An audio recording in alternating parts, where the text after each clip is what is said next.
নমস্কাৰ বন্ধুসকল আজিৰ এই ভিডিঅ'টোত আমি আলোচনা কৰিম ইকুইটি মিউচুৱেল ফাণ্ডৰ কিছুমান টাইপছ আছে যেনেকৈ large cap, mid cap, small cap, multi Cape, flexi cap এইবিলাকৰ বিষয়ে আজি আমি এই ভিডিঅ'টোত সম্পূৰ্ণ আলোচনা কৰিম। প্ৰথমত আমি আলোচনা কৰিম স্মল কেপ ফাণ্ডৰ বিষয়ে। স্মল কেপ ফাণ্ড কি হয় বাৰু? স্মল কেপ ফাণ্ড সেইকেইটা ফাণ্ডক কোৱা হয় যিকেইটা ফাণ্ডত ফাণ্ড মেনেজাৰে সেবিৰ গাইডলাইনছ অনুযায়ী 65% পইচা আমাৰ দেশৰ সৰু সৰু কোম্পানীবিলাকত ইনভেষ্টমেণ্ট কৰে। অৰ্থাৎ আমাৰ দেশৰ টপ 500টা যিবোৰ কোম্পানীজ আছে সেইবিলাকৰ ভিতৰত লাষ্ট 250টা কোম্পানীক স্মল কেপ ফাণ্ড বুলি বা স্মল কেপ কোম্পানী বুলি কোৱা হয়। সেই স্মল কেপ ফাণ্ডবিলাক সৰু সুৰা কোম্পানী হোৱাৰ বাবে ইয়াৰ ষ্টকবিলাক অলপ ভলেটাইল হয়, সেইকাৰণে স্মল কেপ ফাণ্ডবিলাক অলপ ৰিস্কিও হয়। লং টাৰ্মৰ কাৰণে স্মল কেপত ইনভেষ্টমেণ্ট কৰি আমি 12 to 15% ৰিটাৰ্ণ এক্সপেক্ট কৰিব পাৰি।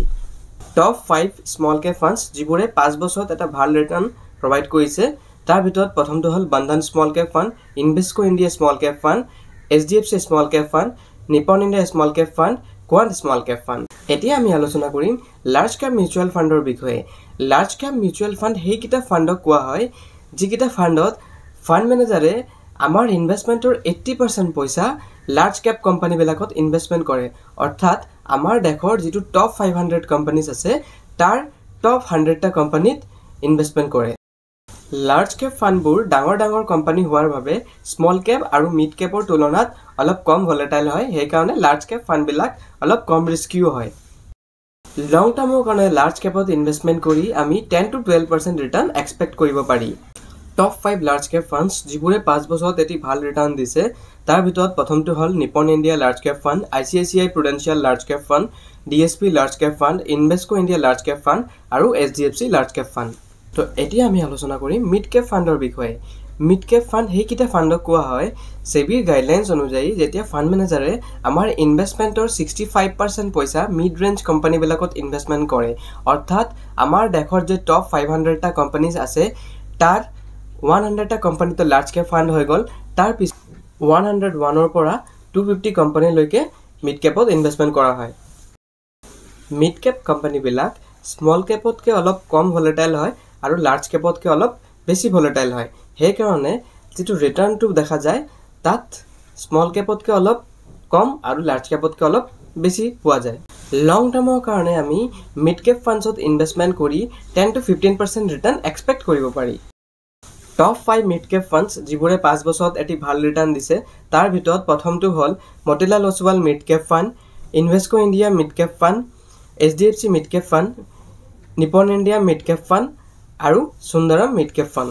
এতিয়া আমি আলোচনা কৰিম মাল্টি কেপ ফাণ্ডৰ বিষয়ে। মাল্টি কেপ ফাণ্ড সেইকেইটা ফাণ্ডক কোৱা হয় যিকেইটা ফাণ্ডত ফাণ্ড মেনেজাৰে সেবিৰ গাইডলাইনছ অনুযায়ী 25%কে গোটেইকেইটা ফাণ্ডত মানে large cap, mid cap, small কেপত ইনভেষ্টমেণ্ট কৰিব লাগে আৰু বাকী যিটো 25% আছে সেইটো তেওঁৰ নিজৰ ইচ্ছামতে অৰ্থাৎ মাৰ্কেটৰ যিটো অপৰচুনিটি আছে তেওঁক লাগিছে যে সেইটো মাৰ্কেট বেছি বুলিছ কৰিব সেইটোৰ মতে তেওঁ ইনভেষ্টমেণ্ট কৰিব পাৰে। মাল্টি কেপ ফাণ্ডত মাল্টিপল ফাণ্ডত ইনভেষ্টমেণ্ট কৰাৰ বাবে এটা ডাইভাৰ্চিফিকেশ্যন দেখিব পোৱা যায়। টপ 5 মাল্টি কেপ ফাণ্ডছ যিবোৰে 5 বছৰত এটি ভাল ৰিটাৰ্ণ প্ৰভাইড কৰিছে তাৰ ভিতৰত প্ৰথমটো হ'ল Nippon India multi cap fund, তাৰপিছত হ'ল Mahindra Manulife multi cap fund, ICICI Prudential multi cap fund, Baroda BNP Paribas multi cap fund আৰু সুন্দৰম মাল্টি কেপ ফাণ্ড। আৰু এতিয়া আমি আলোচনা কৰিম ফ্লেক্সি কেপ মিউচুৱেল ফাণ্ডৰ বিষয়ে। ফ্লেক্সি কেপ মিউচুৱেল ফাণ্ড যিটো আছে সেইটো বেলেগ যিবোৰ কেটাগৰীৰ ফাণ্ড আছে তাতকৈ আটাইতকৈ ভিন্ন, কিয়নো ফ্লেক্সি কেপ ফাণ্ডে সকলো কেটাগৰী যেনেকৈ large cap, mid cap, small cap সকলো ফাণ্ডত ইনভেষ্টমেণ্ট কৰে। ফ্লেক্সি কেপ ফাণ্ডছবোৰত ফাণ্ড মেনেজাৰৰ ওপৰত কোনো ধৰণৰ সেবিৰ ফালৰ পৰা ৰেষ্ট্ৰিকশ্যন নাথাকে, তেওঁ নিজৰ ইচ্ছামতে মাৰ্কেটৰ অপৰচুনিটি আৰু স্ক'প চাই কিনে ইনভেষ্টমেণ্ট কৰিব পাৰে। আৰু এটা ইণ্টাৰেষ্টিং কথা হ'ল ফ্লেক্সি কেপ ফাণ্ডবিলাকত লাৰ্জ কেপৰ এল'কেশ্যনটো অলপ বেছি থাকে, যাৰ কাৰণে অলপ ৰিস্কৰ যিটো প্ৰফাইলটো থাকে বা ৰিস্কৰ যিটো এপেটাইটটো থাকে সেইটো বেলেগ ফাণ্ডৰ তুলনাত অলপ কমি যায়। ভিন্ন ভিন্ন ফাণ্ডছত ইনভেষ্টমেণ্ট কৰাৰ বাবে ফ্লেক্সি কেপ ফাণ্ডত এটা গুড ডাইভাৰ্চিফিকেশ্যন দেখিব পোৱা যায়।